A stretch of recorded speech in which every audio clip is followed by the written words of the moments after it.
The air at the Henderson County Equipment Auction hung thick and heavy, a humid cocktail of cheap cigar smoke, stale coffee, and the metallic tang of sun-baked rust. It was the summer of '71, a time when a man's worth was measured in horsepower and the shine on his new sheet metal. I watched Bud Miller stand his ground near the auctioneer's flatbed, his hands shoved deep in the pockets of his worn denim overalls, looking for all the world like a man who'd taken a wrong turn on his way to somewhere else. He wasn't looking at the new stuff. He paid no mind to the gleaming John Deere 4020 that Earl Peterson had his eye on, its green paint so bright it hurt to look at. He ignored the big red case with the factory cab that had farmers murmuring about comfort and air conditioning like it was some kind of miracle. No, Bud's eyes were fixed on the death row of machinery at the far end of the lot. A collection of forgotten iron, paint faded to a dull patina, tires cracked and weather-checked, each piece whispering a story of long hours and hard seasons. The auctioneer, a fast-talking man named Slim, finally got to it. "All right, boys, what we got here is a real classic. A Farmall M, looks to be a 48 or 49. She ain't pretty, but she's got good bones. Who'll start the bidding at $100? Give me 100. A wave of snickers rippled through the crowd. $100 for that pile of rust. The engine was seized. You could see that from 20 feet away. One of the big rear tires was flat, the rubber split open like a burst sausage casing, and a family of sparrows had built a nest in the radiator grill. Earl Peterson, standing tall and confident in his brand-new seed corn cap, let out a loud laugh. "Heck, Slim, you ought to pay someone $100 to haul that thing to the scrapyard." More laughter. Earl was king of the county these days. He'd been one of the first to embrace the get big or get out gospel coming down from the university extension offices.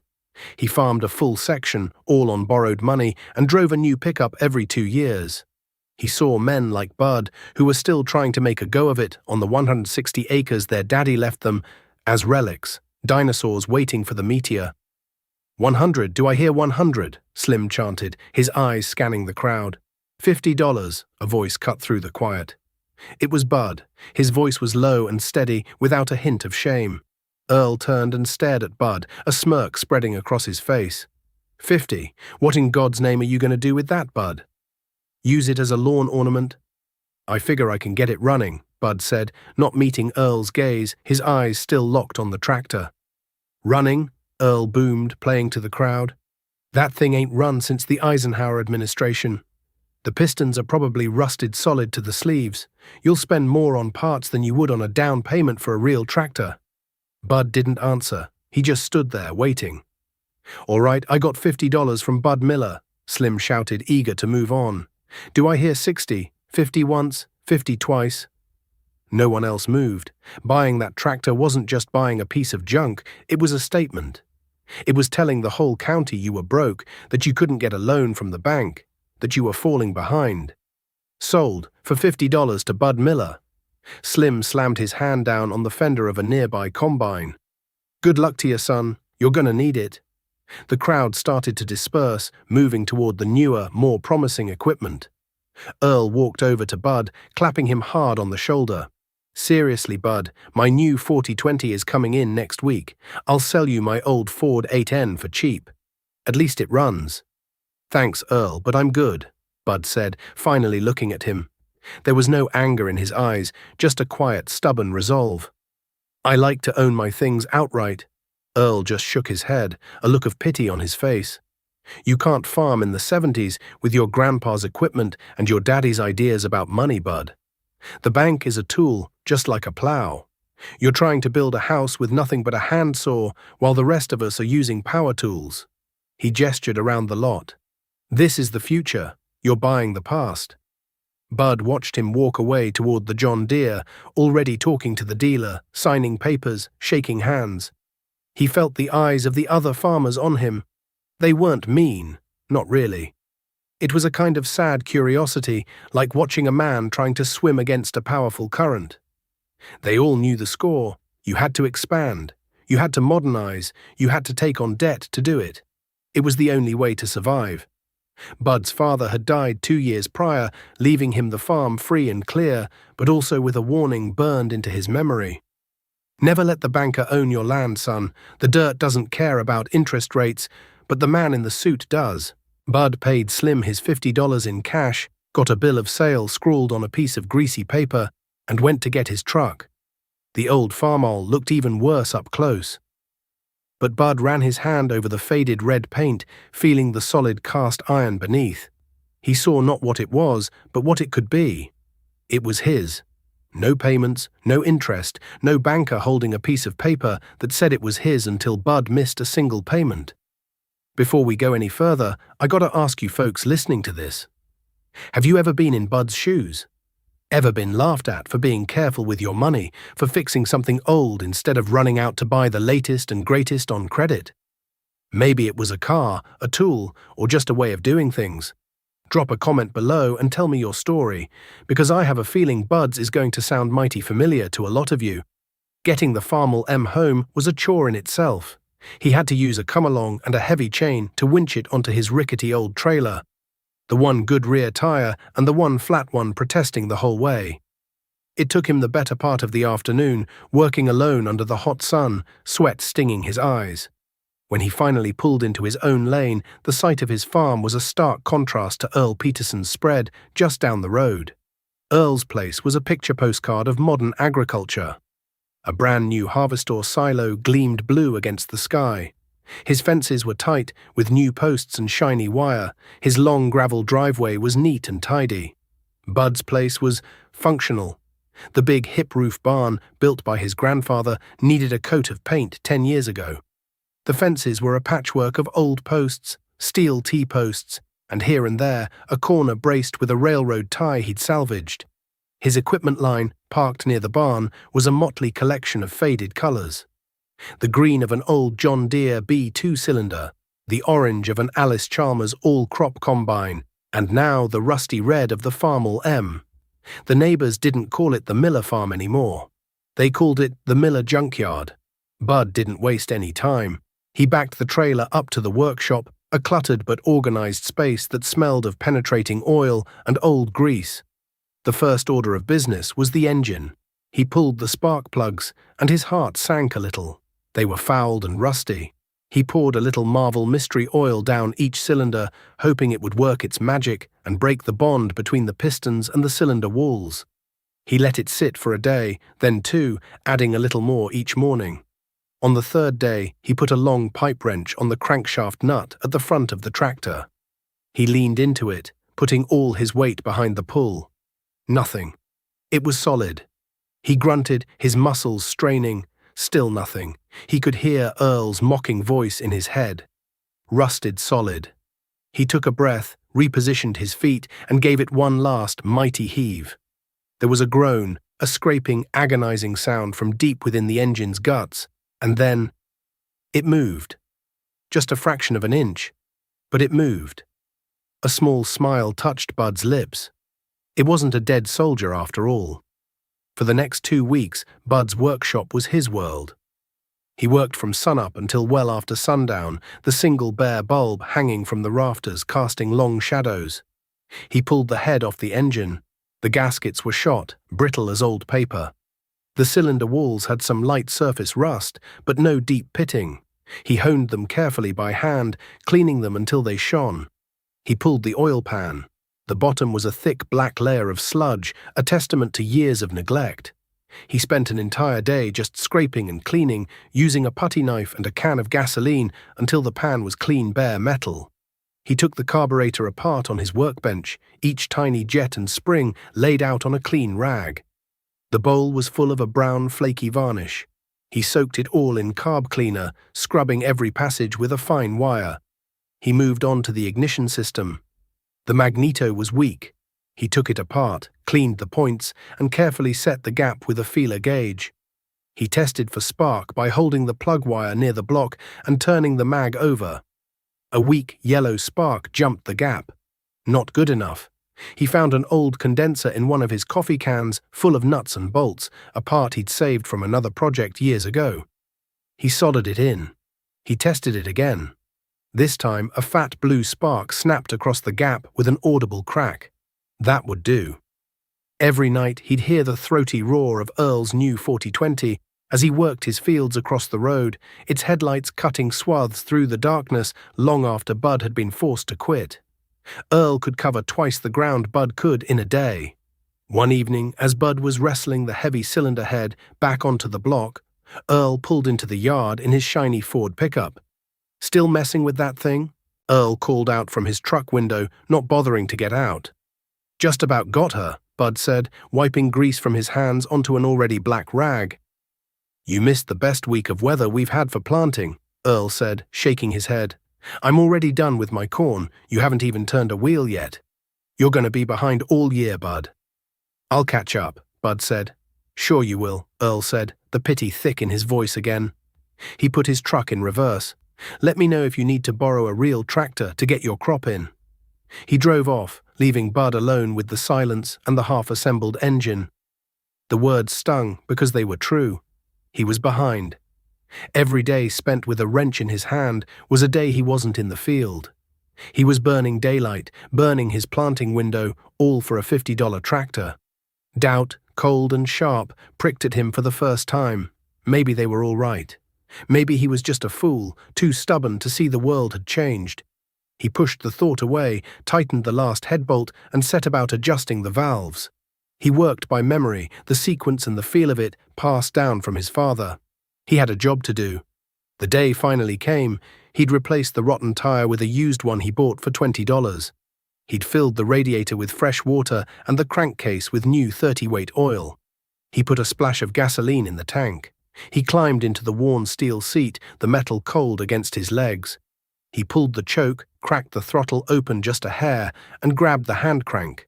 He fitted onto the crankshaft, took a deep breath, and gave it a mighty pull. The engine spun, coughed once, and then nothing. He did it again. A puff of white smoke came from the exhaust pipe. On the third pull, the engine sputtered. It caught, ran for 2 seconds, and died. His heart was pounding. He was close. He cranked again, this time with everything he had. The engine coughed, sputtered, and then, with a thunderous backfire that echoed off the barn walls, it roared to life. It wasn't a smooth, quiet idle like Earl's new Deere. It was a rough, loping, angry sound. The whole tractor shook, and blue smoke billowed from the exhaust stack, but it was running. It was alive. Bud Miller stood on the concrete floor of his workshop, covered in grease, exhausted and behind schedule, but a wide grin spread across his face. He had done it. The next few years were a blur of hard work and tight margins. The early 70s brought good rains and decent prices. Bud managed to scratch out a living on his 160 acres. He used the old Farmall M for his heavy tillage, its slow, steady power turning over the black soil. He used the little John Deere B for planting and cultivating. He harvested with the old Alice Chalmers pull-type combine, a machine so ancient that other farmers would slow down on the road to stare. It was slow, dusty, and broke down constantly, but Bud knew its every quirk. He could replace a broken sickle bar section in the dark, and could tell by the sound of the canvases if he was feeding the cylinder too fast. He was making a profit. Not a big one, but enough. Every dollar he earned was his. When the year ended, he didn't have a stack of payment stubs for the bank. He had a small but growing balance in his passbook savings account. But in the eyes of the community, he was falling further and further behind. This was the era of the Russian grain deal, of soaring exports and unbelievable commodity prices. Corn went from $1.50 a bushel to $3, then $3.50. Soybeans were hitting prices no one had ever dreamed of. A wave of delirious optimism swept through the heartland. Farmers who had been cautious their whole lives were suddenly leveraging everything they owned to buy more land and bigger equipment. The bankers, once stern gatekeepers of credit, were now cheerleaders, driving out to farms and practically begging farmers to take out loans. Land is the one thing they're not making any more of, they'd say. Buy it now or you'll be priced out forever. Earl Peterson was the poster boy for this new gold rush. He bought the 80 acres that bordered Bud's farm to the west, paying a staggering $2,000 an acre for it, all on borrowed money. He traded in his 4-year-old 4020 for a brand new fire-engine red International Harvester 1466. It was a monster of a tractor with a turbocharged engine that screamed like a jet, dual rear wheels, and a quiet air-conditioned cab with a radio.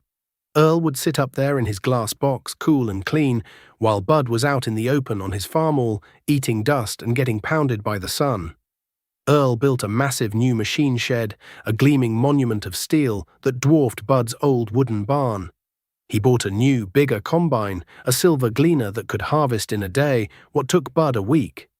He was the talk of the coffee shop, the man everyone pointed to as a success. One morning at the town diner, Earl slid into the booth across from Bud. "Still tinkering with that museum collection of yours?" he asked, stirring cream into his coffee. "They get the job done," Bud said, focused on his plate of eggs and bacon. "Bud, I'm telling you as a friend," Earl said, leaning forward. "You're missing the boat. Prices have never been better. Land values are doubling every few years. You're sitting on a paid-for farm. The bank would loan you $500,000 tomorrow. You could buy that quarter section south of you, get some new equipment, and actually start making some real money." "I'm making money, Earl." "You're making wages," Earl scoffed. "I'm building an empire. You gotta spend money to make money. That old junk of yours can't keep up. You're being left in the dust." The conversation was a familiar one. Even Bud's own banker had called him in. "Bud," Mr. Henderson had said, leaning back in his leather chair, "your balance sheet is unusual. You have no debt. That's commendable in a way. But you're not leveraging your assets. You're not growing. In this economy, if you're not growing, you're dying." Bud left the bank that day feeling more isolated than ever. Everyone, from his neighbors to his banker, was telling him he was a fool. He was a failure for not being in debt. He was a failure for not expanding. He was a failure for driving a 10-year-old pickup and fixing his own machinery. He saw the new tractors rolling off the delivery trucks at the dealership, the new silos going up on the horizon, the feverish bidding at land auctions, and for a moment he wondered if they were right. Was his father's Depression-era caution just an anchor holding him back in a sea of opportunity? He pushed the thought aside. He used the profits from the boom years his own way. He didn't buy more land at inflated prices. Instead, he bought another piece of junk from an estate sale, an old Gleaner E combine. It needed a lot of work, but he paid cash for it, just $3,000. He spent the winter tearing it down and rebuilding it, just like he had with the farm. He used his profits to buy his seed and fertilizer for the next year, paying cash up front to get a discount. The rest of the money, the solid, real profit, went into his savings account at the bank, earning a modest but steady 5% interest. He was building a different kind of empire, one made not of steel and acres, but of cash and independence. One hot afternoon in the late summer of '79, Bud was at the co-op, waiting to unload a wagon of soybeans. The air was thick with the smell of drying grain and the drone of the leg elevator. A group of farmers, Earl among them, were gathered around a radio listening to the market report. The news was all good. Prices were still strong. But then the announcer switched to the national news. He mentioned the new chairman of the Federal Reserve, a man named Paul Volcker, who was talking about breaking the back of inflation and using interest rates as his weapon. Earl laughed. Some pencil pusher in Washington. What's he know about farming? The other farmers chuckled in agreement. They were talking about land hitting $4,000 an acre by next spring. They were talking about the new four-wheel drive Steiger tractors. Their confidence was absolute, intoxicating. But Bud felt a cold knot tighten in the pit of his stomach. Interest rates. His father had talked about them. He remembered stories of neighbors in the 30s who lost everything when their loans came due, and they couldn't make the payments. Bud looked at the faces of the men around him, flushed with success and easy credit. Then he thought of his own farm, his rusty but reliable machines, his passbook in the drawer at home with its neat columns of deposits.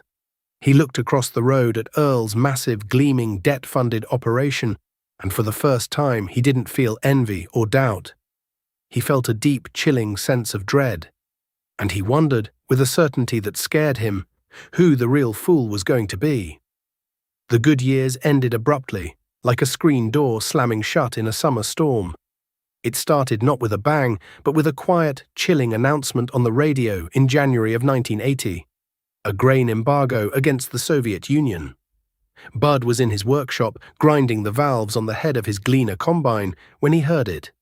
The announcer's voice was calm, but the words hit the heartland like a physical blow. The biggest customer for American corn and wheat was gone overnight. At the diner the next morning, the mood was sour. The boundless optimism of the 70s had evaporated, replaced by a nervous, brittle anger. Earl Peterson held court in his usual booth, but his voice had lost its confident boom.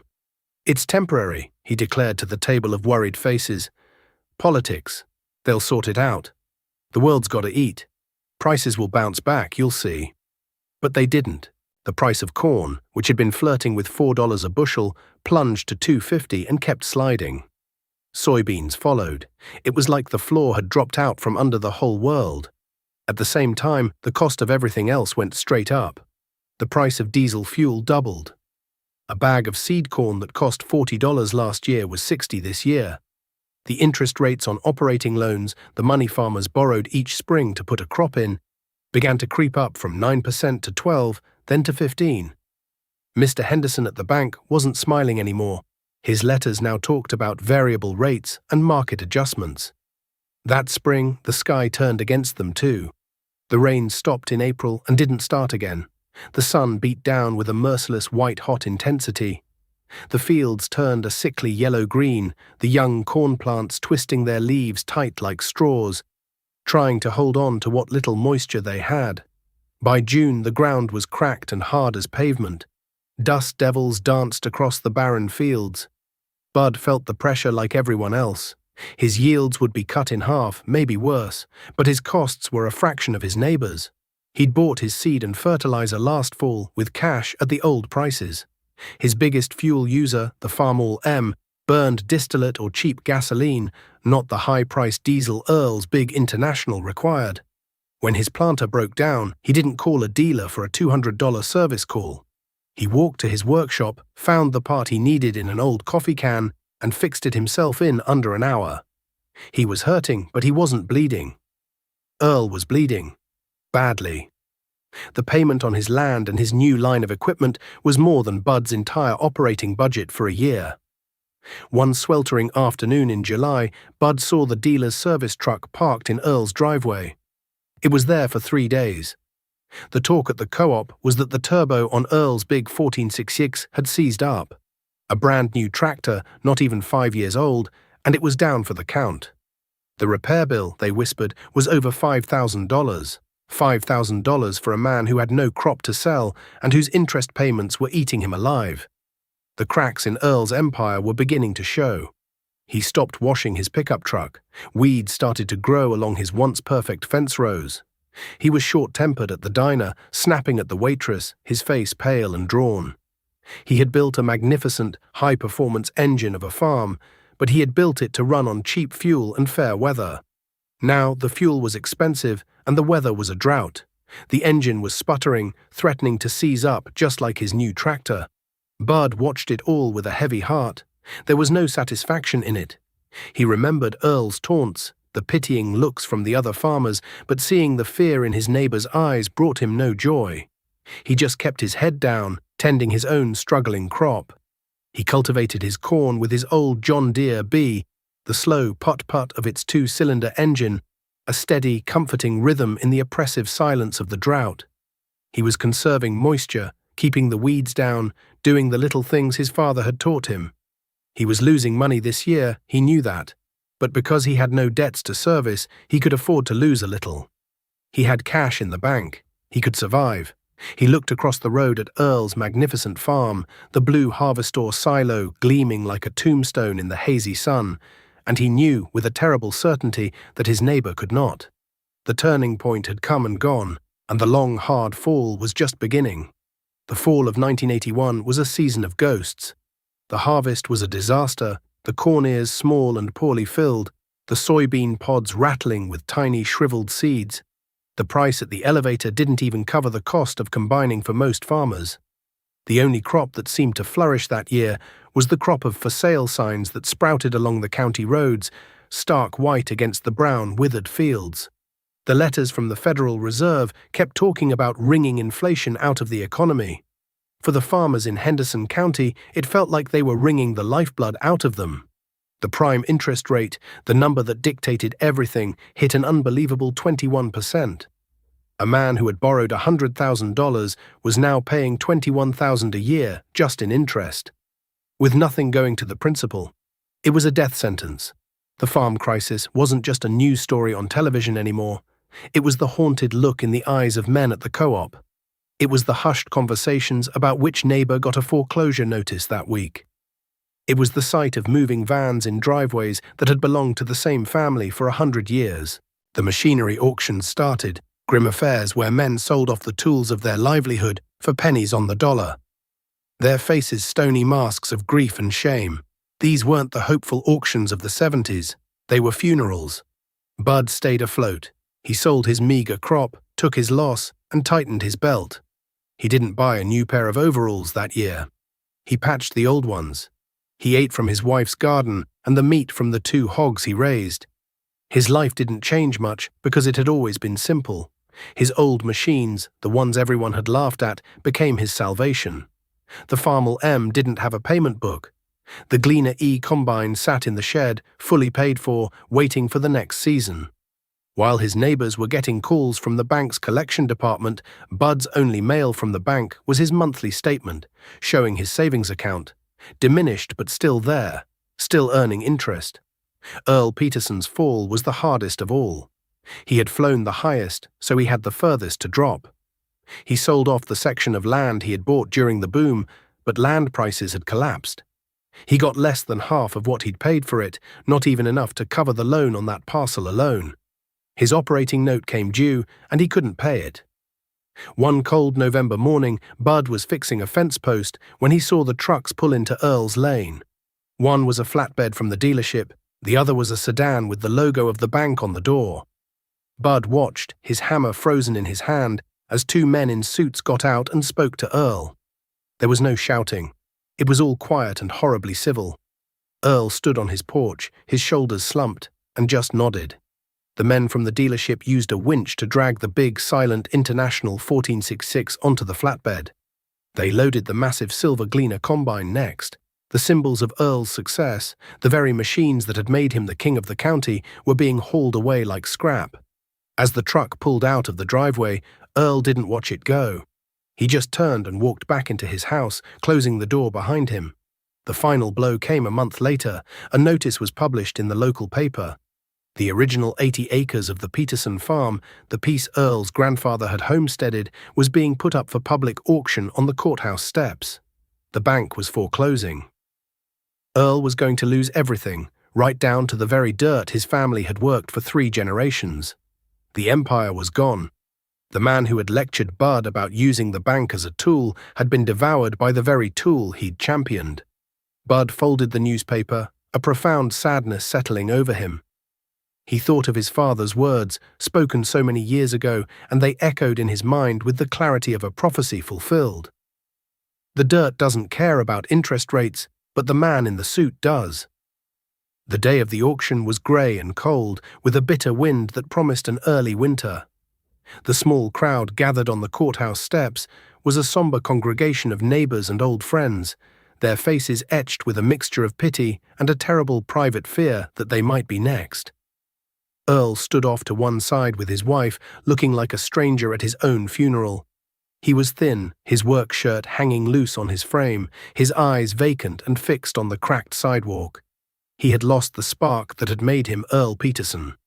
The auctioneer, a man with a professionally mournful voice, read the legal notices. He described the property. 80 acres, more or less, with house and outbuildings. Bud stood at the back of the crowd, his hands in his pockets, feeling the smooth, worn paper of his passbook. He had gone to the bank the day before and withdrawn a cashier's check for a sum that had made his hands tremble. It was nearly all the money he had saved in his entire life. The bidding started low. A lawyer representing the bank opened at $30,000, a sickeningly low number. Another bidder, an out-of-town investor nobody knew, raised it to $35,000. The bankman went to $40,000. They were the only 2 bidding. The local farmers just stood silently, their hats in their hands, unwilling or unable to participate in the dismantling of a neighbor's life. The investor bid 45,000. The banker hesitated, looking at his paperwork. This was the moment. The property was about to be sold to a stranger who would likely plow up the pasture, tear down the old barn, and rent the land out to the highest bidder. Earl's history, his family's legacy, was about to be erased for a handful of dollars. 50,000, a voice said, low and steady. Every head turned. It was Bud Miller. He stood perfectly still, his gaze not on the auctioneer, but on Earl. The investor, surprised, looked Bud up and down, taking in the faded overalls and the worn work boots. He smirked a little. 52.5, he said dismissively. 60,000, Bud said immediately, his voice louder this time, clear and solid as an oak post. A murmur went through the crowd. 60,000 was real money. It was more than the land was worth in the collapsed market. The investor's smirk vanished. He conferred with a partner, then shook his head. The banker, seeing he'd get more for the property than he'd expected, stayed silent. "I have $60,000 from Mr. Bud Miller," the auctioneer called out. "Do I hear 61? 60,000 once, twice." He looked at the investor, who gave a final sharp shake of his head. Sold for $60,000 to Bud Miller. The gavel fell with a crack that echoed in the cold air. It was over, but Bud didn't feel triumphant. He walked through the parting crowd directly to Earl, who was staring at him, his face a mess of confusion, shame, and a flicker of something Bud couldn't read. "Bud, why?" Earl whispered, his voice cracking. "To rub it in? To finally prove you were right?" "No, Earl," Bud said quietly, meeting his eyes. "That's not it at all." He reached into his coat pocket and pulled out a single folded piece of paper. It was a rental agreement he'd had the town lawyer draw up that morning. "This is your land. It's always been your land. I'm renting it back to you. The lease is for 99 years. The rent is $1 a year. You pay me when you can." Earl stared at the paper, then back at Bud, his mouth opening and closing silently. Tears welled in his eyes, the first crack in the stoic dam he had built around himself. "And there's another clause in there," Bud continued, his voice gentle. "It says your boy, when he's old enough, has the option to buy it all back from me for exactly what I paid for it today. Not a penny more." Earl finally broke. A great shuddering sob escaped him, and he leaned against the cold stone of the courthouse, covering his face with his hands. His wife put an arm around him, her own tears flowing freely. The farmers who had remained watched the scene in stunned silence. They had come to see the end of a man, but they were witnessing an act of grace so profound it left them breathless. The mockery they'd once had for Bud Miller, the pity for his old ways, curdled into a deep, abiding respect. In that moment, on those cold courthouse steps, they all understood. Bud hadn't been building a junkyard, he had been building a fortress. Life settled into a new rhythm after that. The 1980s were lean and hard, but the community, tempered by loss and humbled by hardship, grew stronger. Bud Miller became its quiet center. His farm was no longer seen as a relic of the past, but as a model of survival. Young farmers struggling to start out would come to him, not for a loan, but for advice. He'd show them how to time an old magneto, how to weld a cracked frame, how to make do and get by. His workshop, once the subject of jokes, became a kind of library, and Bud was the head librarian of practical knowledge. Earl slowly put his life back together. He and Bud worked the 80 acres together, using Bud's old, reliable equipment. The arrogance was gone, replaced by a quiet humility and a powerful, unspoken gratitude. They became friends, a bond forged not in prosperity, but in the ashes of a collapsed dream. Years passed. The farm economy slowly recovered. One afternoon in the mid-90s, Bud was in his shop, teaching his own grandson how to change the oil on the old Farmall M. The tractor's paint was almost completely gone, faded to a soft, rosy patina, but the engine, as always, started on the second crank. A pickup truck pulled into the lane. It was Earl's son, a young man now, tall and strong, with his father's eyes. He walked into the shop, holding a cashier's check in his hand.